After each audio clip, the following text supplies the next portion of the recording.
Hello, everybody, and delighted to talk with Suzanna, who's hailing from Copenhagen, and Daniel's just across the water in Malmo.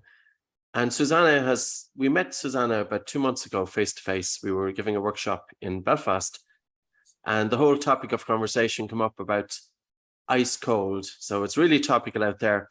And Suzanna has a PhD thesis on it. So she's an authority on all things cold and brown fat. Not so sure, but convert me. But tell us a little bit about your background, how you got into it, and let's get the conversation flowing. Thank you for having me. But initially, actually, I started my PhD in the brown fat, the healthy fat.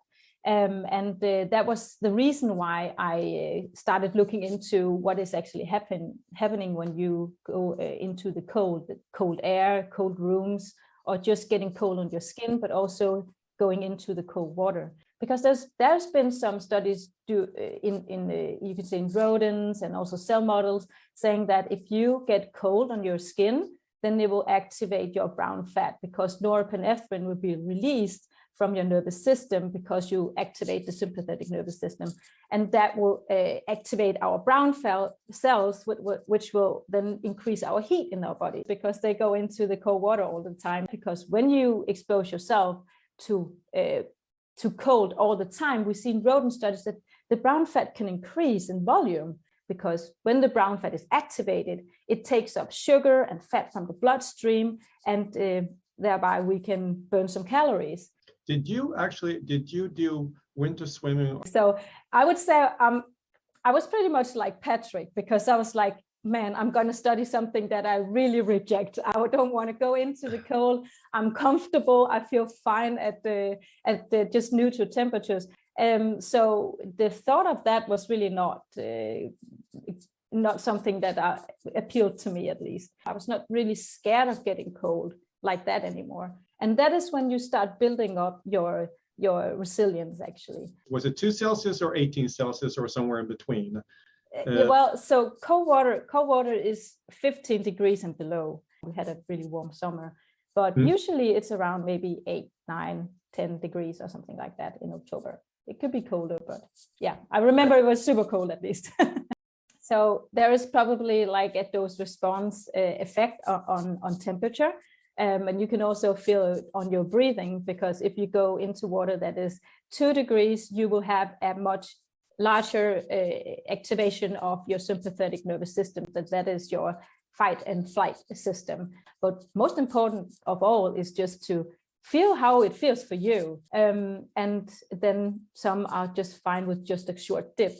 So, but in the beginning, you will not be able to stay for a minute. That is also something people will have to accept. Getting low and light, then you can relax in the water. It was like getting over to the other side. It was amazing. And it was a very cold day with fog on. It was a lake, I remember, and it was just so beautiful. And some of those exercises are more stressful, but once you get used to it slowly, you would.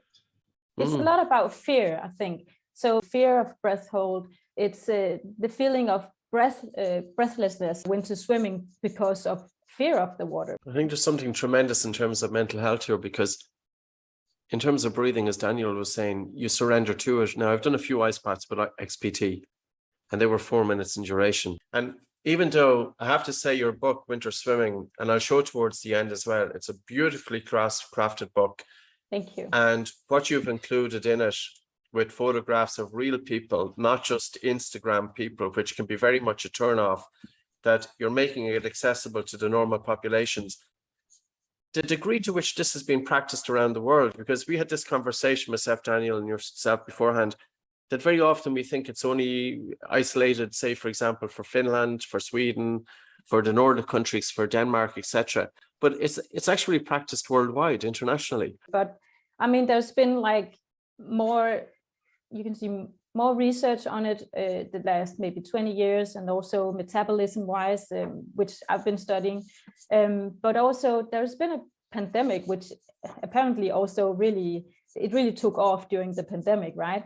And it really it builds into what you just said about mental health, because the lockdown didn't really do anything good for us, I would say, mentally. So people are more stressed and they have more anxiety, and they feel more lonely, I think, and also norepinephrine and endorphins increasing too, which makes us happy. That holds on for hours after your cold dip. So what people did was actually they were seeking excitement. So in relation to mental health, I think this is really interesting when it comes to curing maybe depression and also anxiety, or holding it in aid. So that's transforming then from a sympathetic activation to relaxation response. You don't know how to breathe. You don't know what to do when you go into the water. So I think it's really, really important, because when you go in, you will, and you're not adapted, you will have activation of your sympathetic nervous system, and that will increase hyperventilation. And then you will have a very high and shallow breathing. So standing on the beach or jetty, or before your bath, or what it is you're using, and just practice getting your activation of your parasympathetic nervous system. But have you used any of that on yourself, or the ones you've taught? But because the cold shock is so short, you will, because of the activation of the parasympathetic nervous system and the vagus nerve, you will have a decrease in the heart rate as well. And that is why you can see people sitting in water for maybe a minute, 2 minutes, 3 minutes, and not hyperventilate. But so you actually mostly you swim, you don't sit still, because there's a difference. I do both. And also, if you take your hands and even your feet outside, there's a difference if you really want to get into it. So but I really want to make a point there, because there are some people thinking that taking your hands out of the water is like cheating. And I really don't think it is, because you don't have to submerge your whole body to get benefits of this, or get your activation right. But we could see immediately that there is an activation of the brown fat. You don't really have to. And because I get so cold on my hands, so they can still get that benefit while doing it. So these little tips and tricks that people may not necessarily know. And that's a little bit, maybe just me, I don't know, but I wear the shoes because then I don't have to think about that if I take my hands off. I get the benefits. So yeah. How long would you normally, I mean, it's individual, but would you recommend somebody to be in until they calm their breathing, or because you said an exhale before you go in and breathe light, do you have any certain protocol for people? But at some point you will be able to vasoconstrict that well in your skin that you will not get that cold by activating your parasympathetic activation with slow breathing. So it's like there's also a building up and a switch where the body needs to get and then one overdoes it. And sometimes extremes, sometimes I feel with people with breathing, they can push it to the extremes, that there's different personality types. And I can understand that the individuals who are the long breath holds are also the ones that are going to jump into the water as well. Yeah, so that's a really good question. And I think that I did like a small table in my book, where it says exactly what is happening. What can you feel when the temperature reaches 36 degrees? That is decreasing 1 degree in your core, and also what happens at 35 degrees. And when it reaches 35, you will have the shivering, and you should not have that. There's absolutely no reason to go there. So when you feel a little bit like the tingle in your skin has gone away, and you feel like a cold shiver towards your core, it's like a feeling, it's something you can feel, then it's definitely time to get up. Because one thing you need to know is when you are in the water, that is not when you are the coldest in your core. You will have what is called the after drop when you have been in the water. And then the temperature receptors will of course pick that up, sends a signal to the temperature regulating center in the brain, and then it feels, well, now we're getting even colder. So don't stay until you absolutely feel this is getting too much. But how would you tell them to kind of build the habit? And if it is in the middle of the winter, how do you have a general, like, just go down to the knee? Well, a complete beginner, I would say start after summer, or just continue your summer swimming into the winter, because then the season the temperature in nature and weather will just do the conditions for you. So if you can swim in the summer and you just continue that, then it will be much easier for you to adapt to the temperature decreasing. It's also more safe because there's also, of course, some safety around this. So people with heart diseases or high blood pressure not treated, and that makes the conflict to the heart. And if you have heart problems, I would say you should be careful about that. But starting out from summer would definitely be less stressful for your cardiovascular system. Or do you see that difference or not? I haven't really trained a group of people with an anxiety or depression as such, but I would say it would be the same for everybody because it's all individual. You have to feel it yourself, and also noradrenaline release from your nervous system. So dunking your head even more, that will increase that shock. So for safety, I always say there's no need to, and for health benefits, there's also no need to. But sometimes when I'm out in the sea and we have really clean water here, so I take some water and just splash it in my face. So just wanted to get your input on that. Yeah. So I'm assuming this is the body is conserving energy and the heart rate is really slowing down, bradycardia, as Daniel was talking about. Because, for example, when we're doing breath holding, we would advise never lower your blood oxygen saturation to below 50%, because this is when you can have a reduction of blood flow to the brain. And people always say that, oh, when you go into the cold water, you have an increase in blood flow to the brain. But what is important here, I think, is that is why we should be a bit cautious around dunking the head in the water, and also going alone, because the low blood flow to the brain can cause people to faint in the water as well. But I know from experience, it's like when people say burning calories, it's very different doing low intensity, high intensity on the shock of your body, and different gears come into play. So maybe there's something, again, there could be something gradually there happening, of course. I just say that there's no reason to. There is absolutely nothing showing that this is going to do anything good for you. So yeah, but I think that 15 degrees and below is very cold, and also it's relative. There's also something relative to this. But if you are a bit cold already, then the cold shock will be less. So. And some people are just warmer than other people. So what's the difference between that then and normal temperature, the atmospheric temperature going into the water?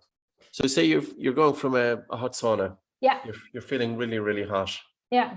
And now you're jumping into a cold bath and you're going from one extreme right down to the other extreme. One. So that's going to increase your cold shock, of course. So if you don't overdo it or do it extremely, then it's good. You actually have to be very careful about that. So it should, of course, be done carefully, but also never alone. So I'm feeling so guilty having this podcast. You know, I'm sitting here and I'm saying no contribution whatsoever to make.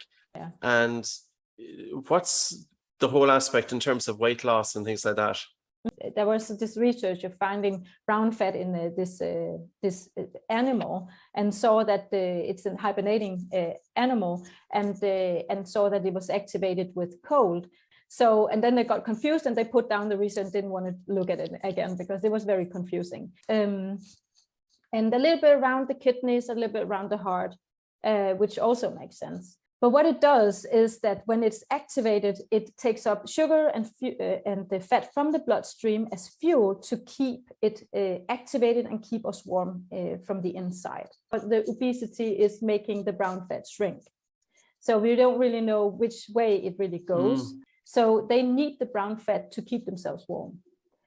And then it vanishes a bit. And we know that also from exercise, it's really hard to get it activated and get rid of it or empty the white fat cells. But we can do that with the cold because the brown fat is going to use it as fuel. We want more of it. It's so cool. So does the sauna have the opposite effect? But actually it's also activated by heat. It has to use fuel to heat you up and keep you warm.